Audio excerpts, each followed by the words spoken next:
Welcome back to Mobility Mindset. I'm your host, Adam Chang, and we are talking about pain. Today, we're going to bust a myth around pain. And that myth is that pain equals injury. Most people understand that pain comes if you injure yourself. Now, that isn't true. Pain is actually a communication to bring awareness to a perceived threat. A perceived threat. And that is the key word. The language is very important here. I'm going to illustrate this concept using a couple stories. The first being the story of a man who stepped down onto a 14-inch nail and it went through his boot. He was a construction worker.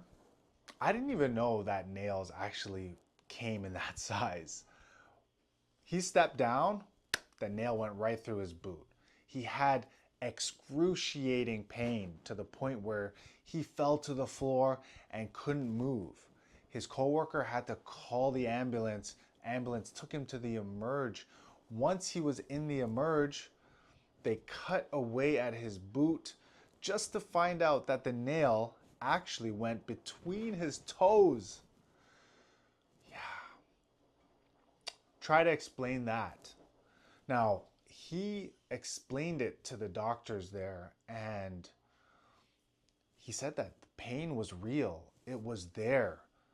And yeah, the pain is real because pain is a communication when there is a perceived threat. He looked down and he saw the nail go through his boot.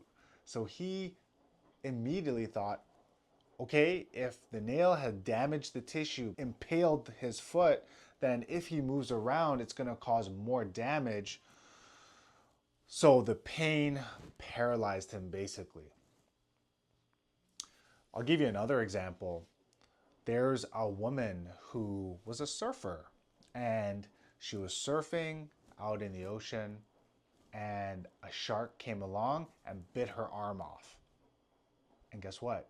She did not feel pain. In that moment, when she describes what she felt, she describes it as a wiggle, wiggle bump.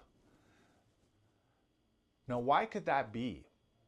Why did she not have pain in that scenario?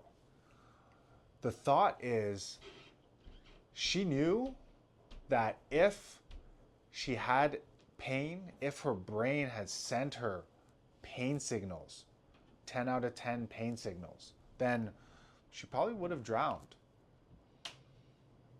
So if pain is there to protect you, then in a case like that, I'm assuming your brain is not going to want to send you pain.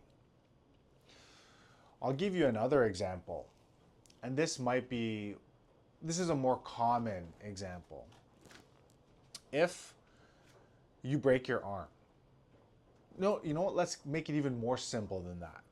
If you slice your finger with a sharp piece of paper cut, sometimes you don't even feel the pain immediately.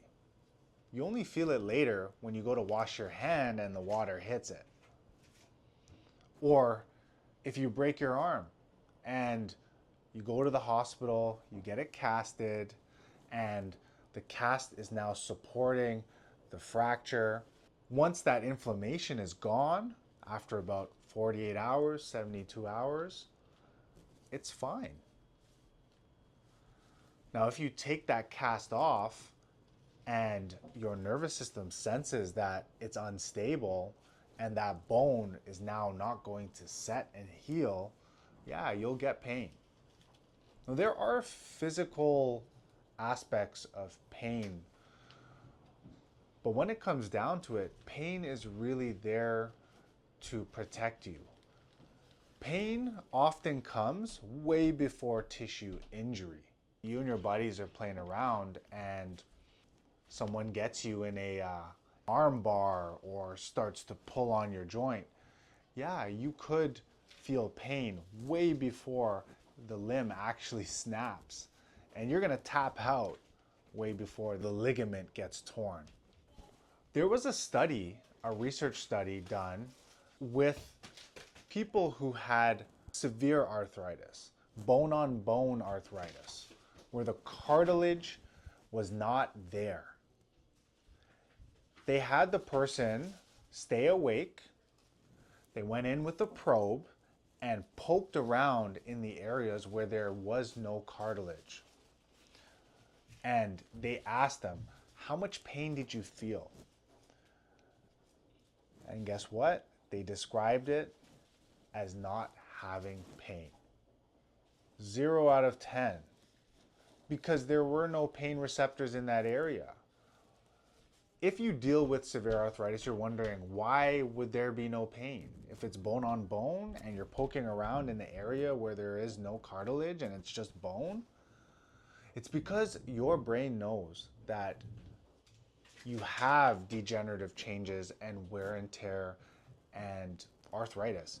So what happens is you actually get an inflammatory response. When your body's trying to heal tissue, you get an inflammatory response. And with that comes chemicals that bind to the pain receptors that signal pain. There are some people who have signs of severe arthritis on imaging, like x-rays, and don't have hardly any pain. They even go for runs still. So pain does not mean that there's tissue harm. Matter of fact, you could have no tissue injury at all, no injury, and still have a lot of pain. This is why we take a different approach to pain management, especially chronic pain management. We look at it now from a biopsychosocial approach. That theory encompasses the biology and the psychosocial factors. Often the psychosocial factors hold more weight than the biological factors. I hope this helped you understand pain more. I know this is not giving you all the answers, but it's important to understand how it works and why we have pain.